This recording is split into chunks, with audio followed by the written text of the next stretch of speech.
Hello, everyone, and welcome. Thank you for choosing to spend your valuable time with us. Today's webinar will cover the Curl Roadmap 2025, presented by Curl founder and lead developer Daniel Stenberg. My name is Emma, and I will be moderating the webinar. All attendees will be in listen-only mode. If you have questions, please use the Q&A box. After the presentation, Daniel will answer your questions. As always, our webinars are recorded and made available on our YouTube channel.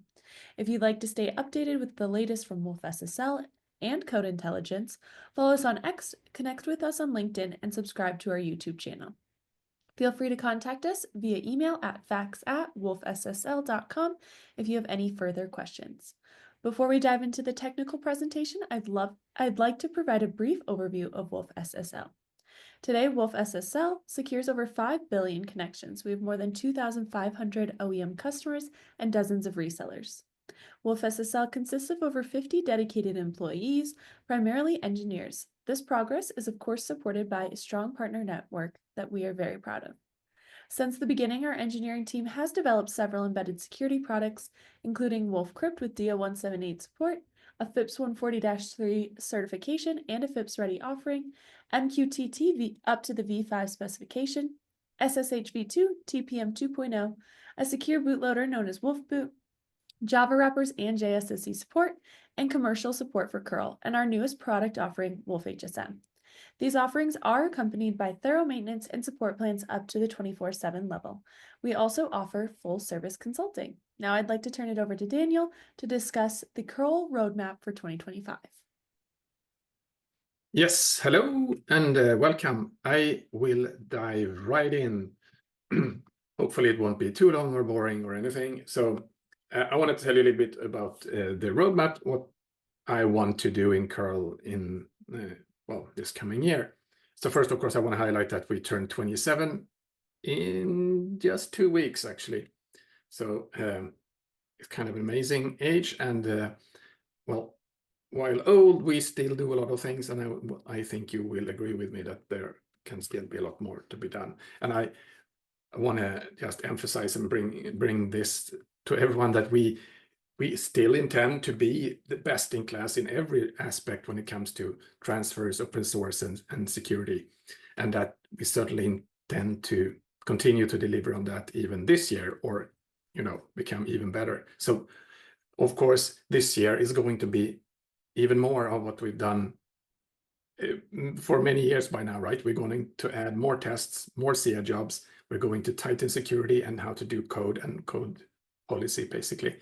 And of course, hopefully, ideally, try to introduce and involve more developers, maintainers, contributors into the project. So these are, of course, these ongoing things that we want to happen every year, and we hopefully are going to try to keep that up this year as well.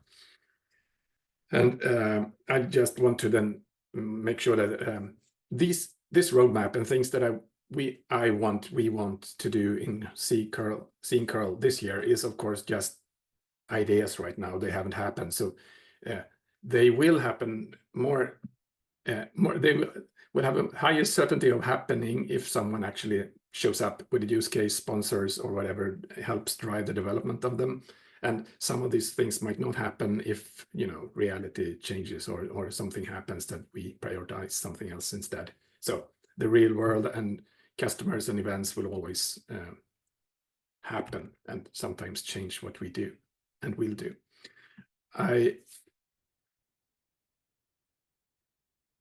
Okay, so sorry, I was a bit surprised because I thought I had another order of the slides here. Okay, let me get back to that.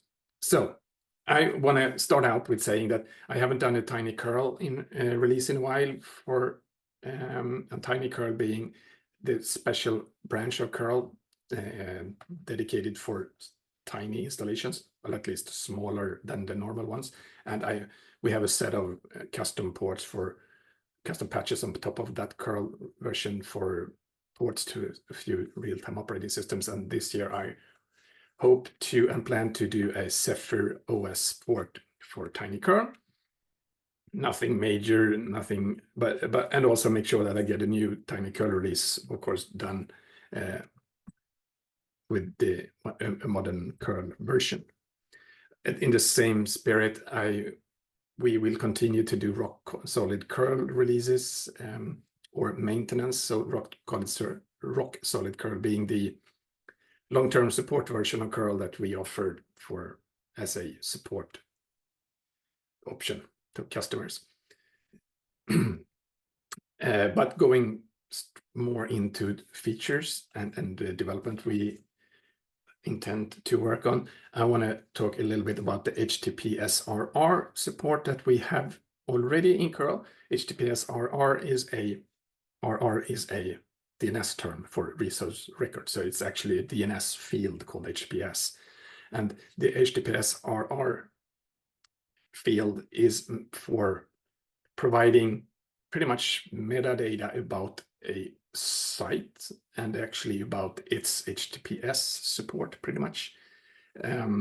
So a server can set up this field in DNS and then offer clients clues about which HTTP versions to try, and actually even which host names to go to, which port numbers, and even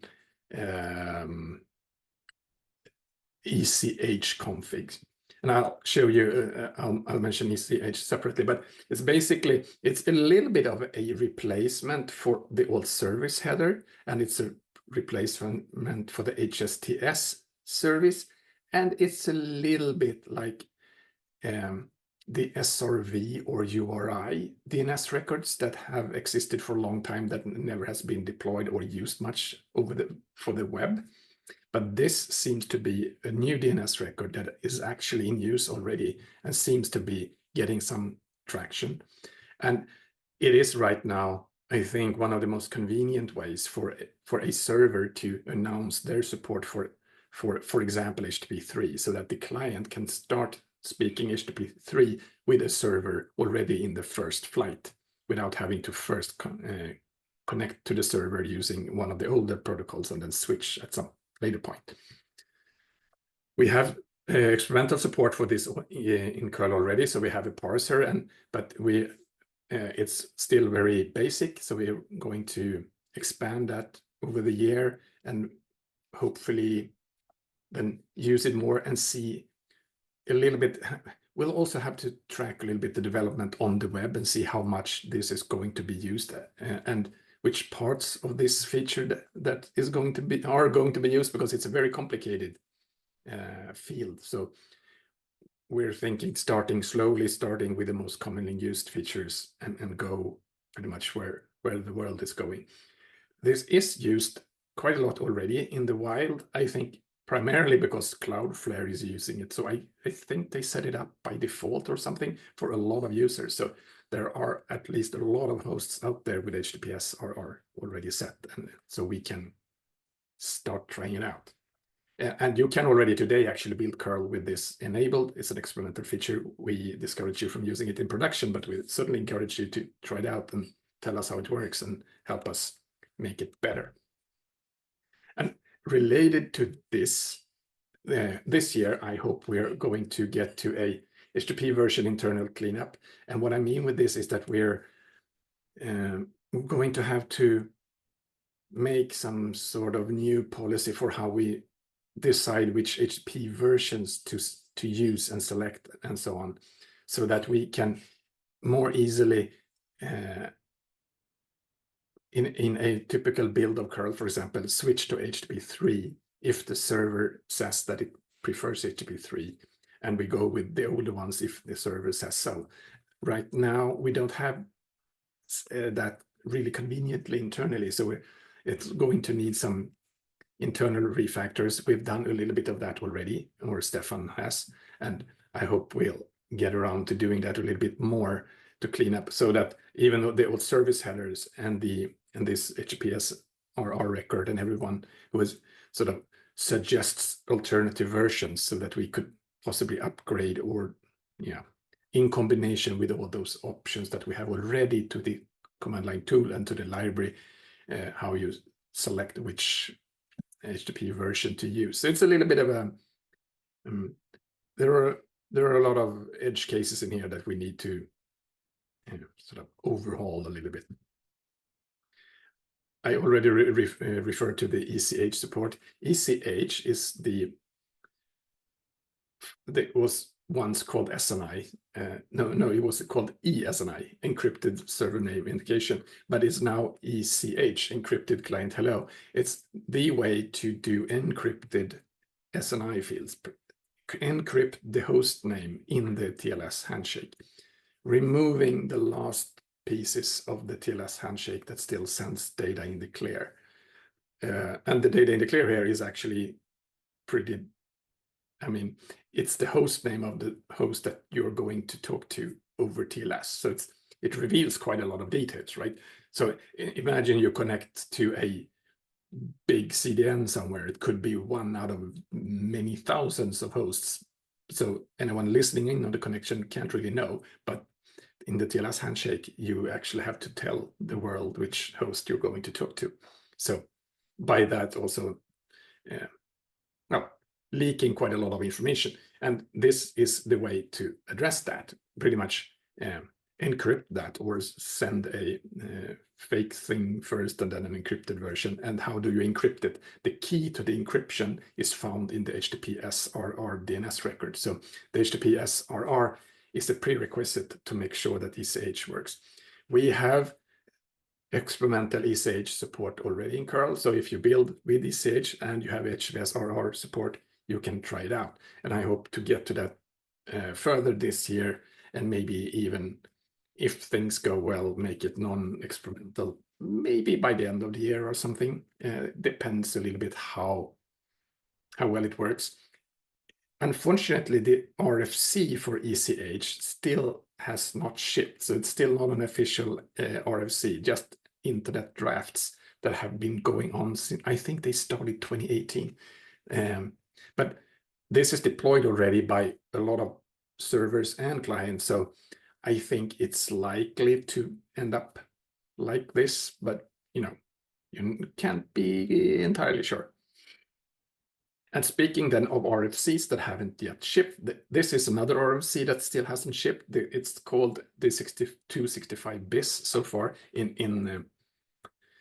while a draft RFC 6265 is the HTTP cookies draft. Cookies RFC.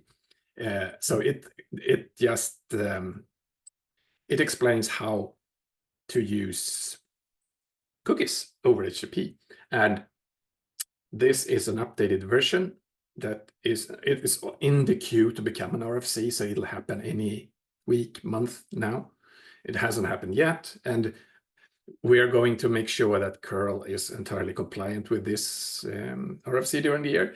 I'm pretty sure we are on par with this. I think we might already have all the important parts covered, but I'm sure we will have some more reasons to go back and revisit this. But still, we want to make sure that we are interoperable and compliant with how everyone else is speaking cookies, both servers and other clients like browsers, right? And other things browsers do is WebSockets, and we did enable WebSocket support by default not too long ago.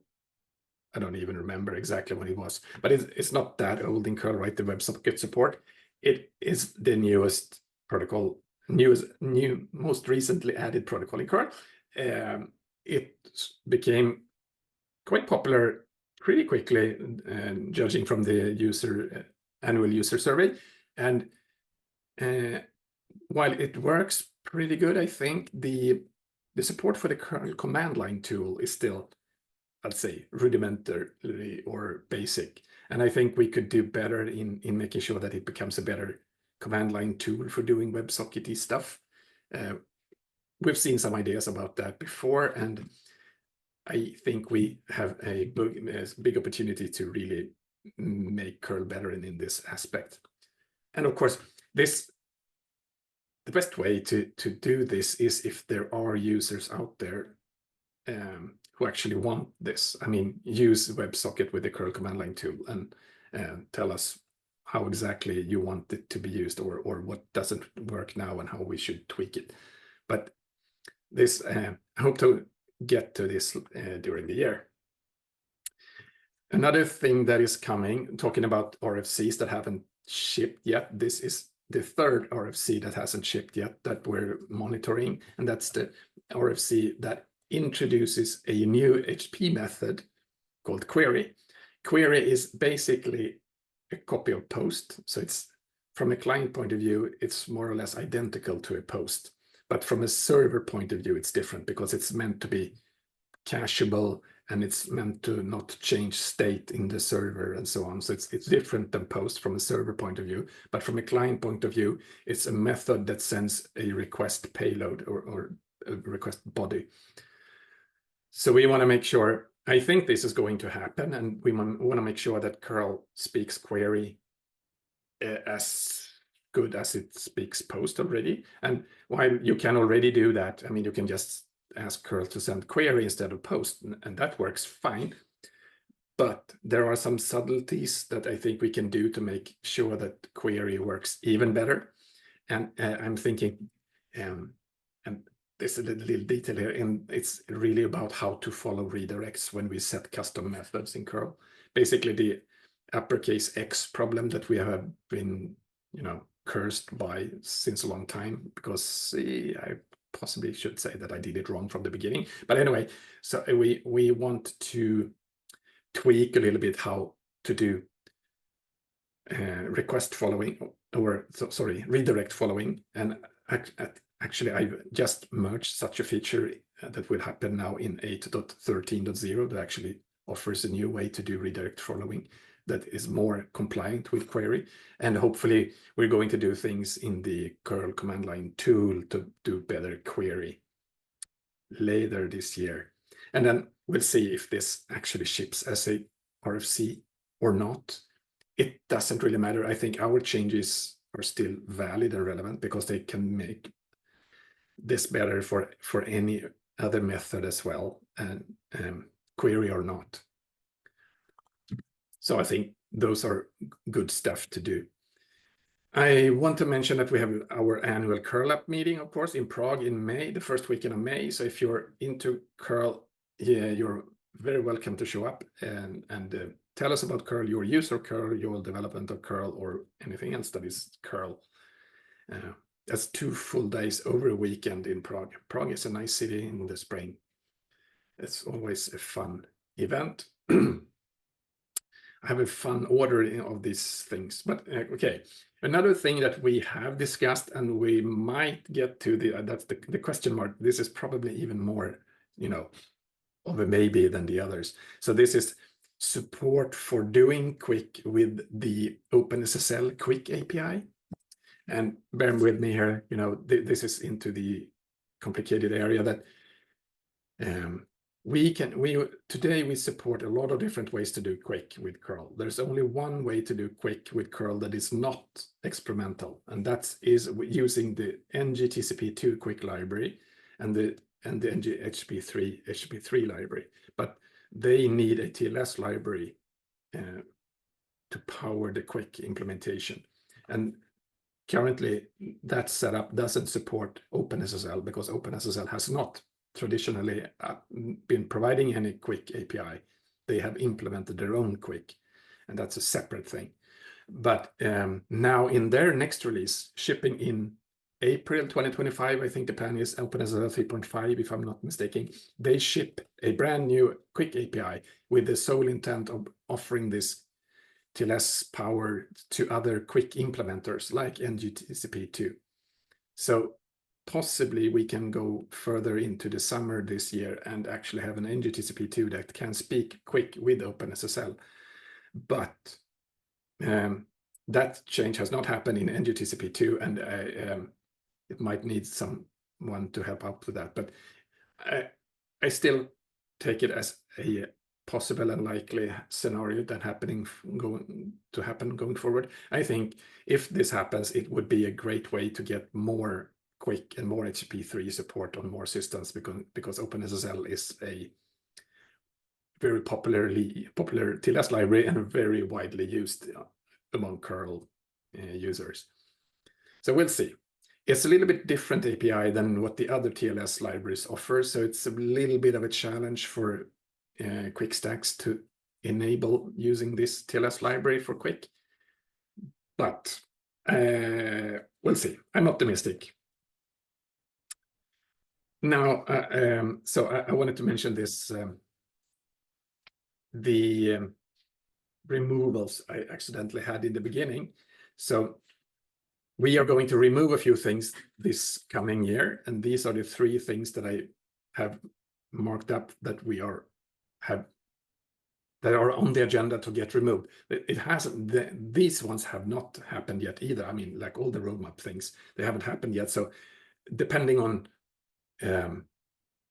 what kind of uproar and protests or development that happened in the community, things might change a little bit, but this is the plan for now. So the plan is that we, after May, in June, we remove support, we drop all the code for Secure Transport and Bear SSL, 2 different TLS libraries, 2 different TLS backends in curl. The reason for this is that they don't support TLS 1.3. They're pretty much abandoned products, and there's no hope for TLS 1.3 support coming for them. And we, by going into a world with TLS 1.3 being sort of presumed to be there, I think we help our users, we simplify our own code and development a lot. So that's the plan here. By removing one of them, there's another thing, but I think I have another slide after this. I'll get to that. I'm a little bit on and off. Okay, and then in July we intend to drop support for MSH3. MSH3 is a HTTP3 library that uses MS Quick. It's primarily, well, it is written primarily, I think, as an option for Windows. It actually runs on many platforms, but it doesn't work very well with curl. I mean, the library itself probably works great, but the integration with curl is not working, and it hasn't been working for years. We have other alternatives to do Quick and HTTP3. We have several others that actually work already, so we believe those to be better and things to work on. Yeah, and then we want to drop the WinBuild system in October, and WinBuild is one of the Windows build systems that we offer. We offer 3 different ones at least today, and this is one of them that we want to drop because you can replace this one. So this is pretty much a makefile setup for you to run nmake on different on Windows. So by using nmake and on the command line with different switches, but it's a little bit error prone and complicated for us to provide and maintain so many different build systems. You can actually still do nmake, but you just have to, instead of using WinBuild, you would have to generate these make files with CMake, and then you could use nmake. So we're just saving ourselves a lot of work by offering a workaround, and you can still pretty much do the same thing with just a little one extra step less work for us. So I think it's actually a good thing, I think. So those are things we're going to remove. And I mentioned that we're going to remove support for secure transport. But hey,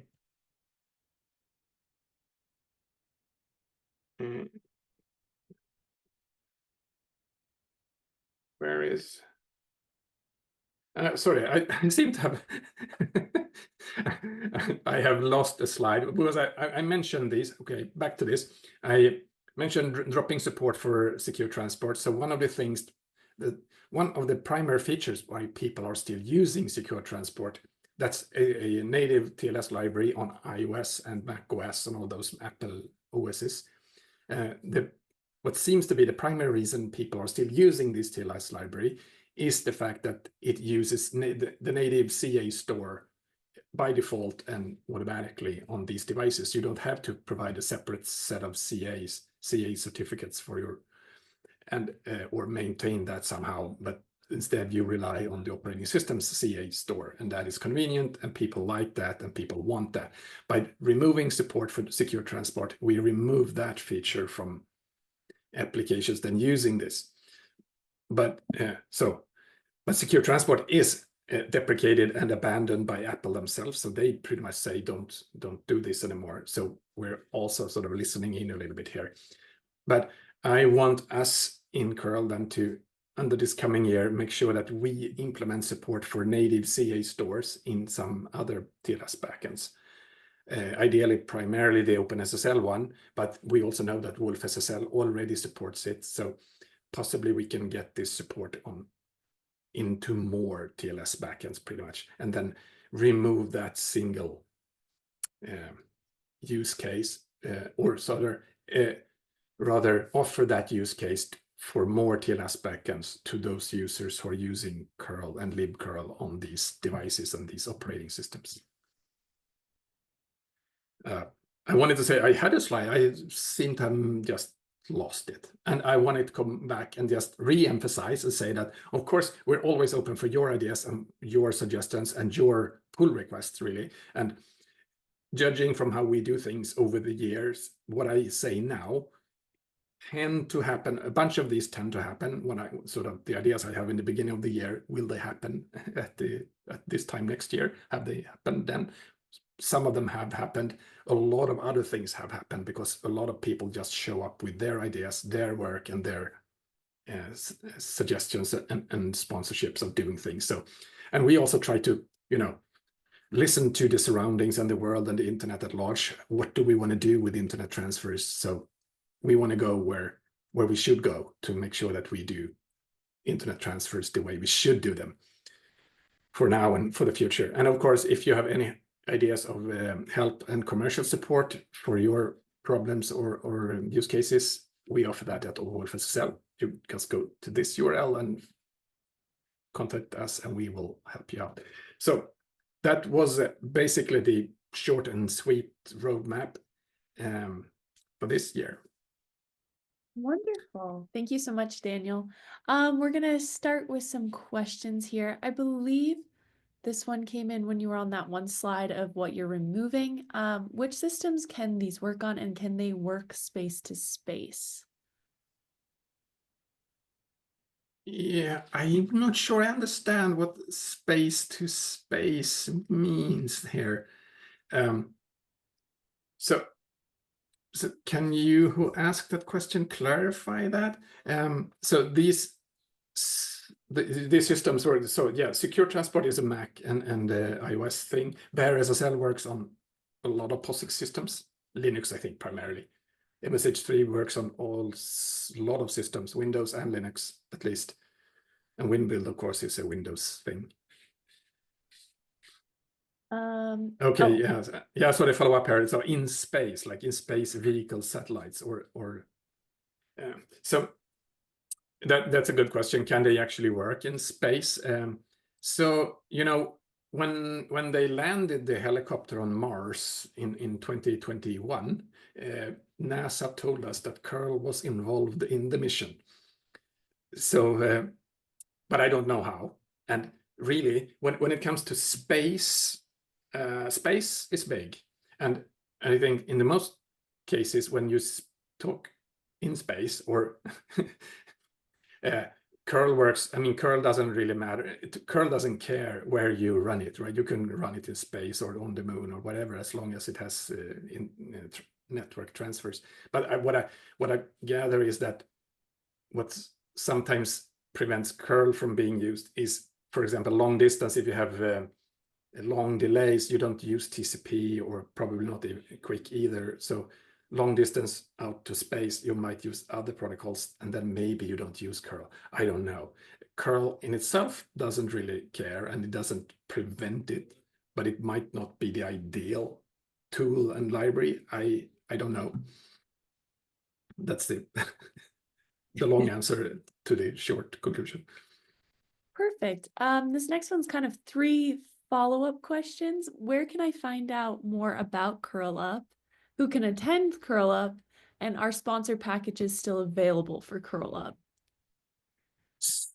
good question. So curl up, of course, you can. What's the best place to find curl up? I think the best.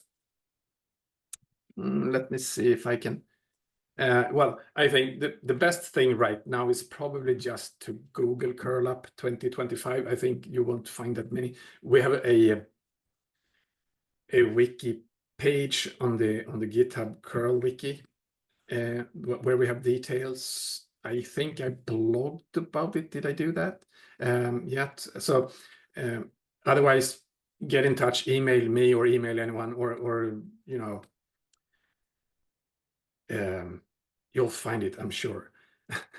And who can attend? Pretty much anyone who wants to can attend. We have it's going to be mandatory to register, but it's free to attend, so no cost for anyone. And we are going to be able to host a bunch of people. We're usually not that many, so we usually can squeeze in more. So that's not going to be a problem. So, and if you would like to sponsor Curl Up, we of course want your sponsorship, and there are sponsorships opportunities still available, of course. So get in touch. You can just email me about that. And even if you are a curl contributor, we are also offering what's it called? So we can cover your expenses for going there and staying there. So if you're a curl contributor, at least if you're a top 100 curl committer, you can go there for completely free, at least travel and living expenses. Wonderful.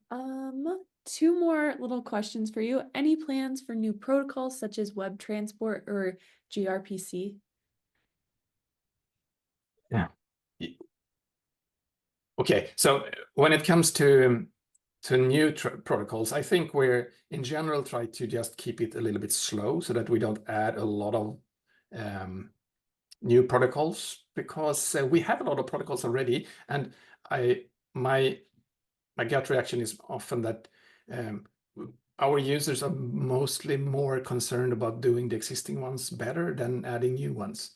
And also we want to make sure that we keep on adding protocols that are transfer related and that have URL syntax defined for them. So that tends to leave out some of the more session-based ones or interactive-based ones like web transport and gRPC.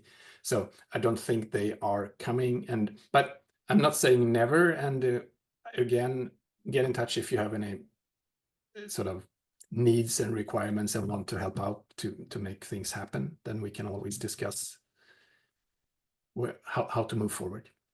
Wonderful. Who do I contact if I want to add something to the roadmap? Yes, that would depend on exactly how you would want to add it. If you would like to do the work, or if you have done the work already, you just want to submit it and do it the best possible way, then you just pretty much you either contact the mailing list or create an issue or a discussion on GitHub and ask questions. Hey, I want to do this, or I have done this. Is this a way we should do it, or how else should we do it? And then just, bounce a little bit back and forth, feedback and comments, and then move forward and do a pull request, and then make sure that it works, and then eventually we can land it. If you have an idea or a feature or a protocol or something you want to have done, but you can't do it yourself and you don't have your own engineers to do it, then I propose that you just contact us at wolfSSL, and we cooperate and we make sure that we see what we can do, as we have that's what I do for a living, right? So I do curl support, and I would certainly love to help you get your stuff done as well, as long as it's sort of within the concepts of curl and within the and agreed features. So there's many different ways to do things. And another thing to do is just open a discussion on the mailing list and see what what other people want in here, because sometimes we can also, get some group interest and see what others have done, and sometimes others have already done part of the code, and get together. We're in a community here, and we do things for the greater good. Thanks. Wonderful. Well, thank you so much, Daniel, for hosting an informative webinar. Thank you to everyone for joining. I will email a copy of the webinar recording and PDF slides. You can keep up with our upcoming events, meet our team in person, read our blog posts, and get the latest Wolf SSL and Code Intelligence updates by following us on X, connecting with us on LinkedIn, and subscribing to our YouTube channel. If you have any questions, please reach out to us at facts@wolfssl.com. Thank you again, and we look forward to seeing you on March 13th for FIPS 140-3 updates, OE certification progress, and scheduling. Thank you all.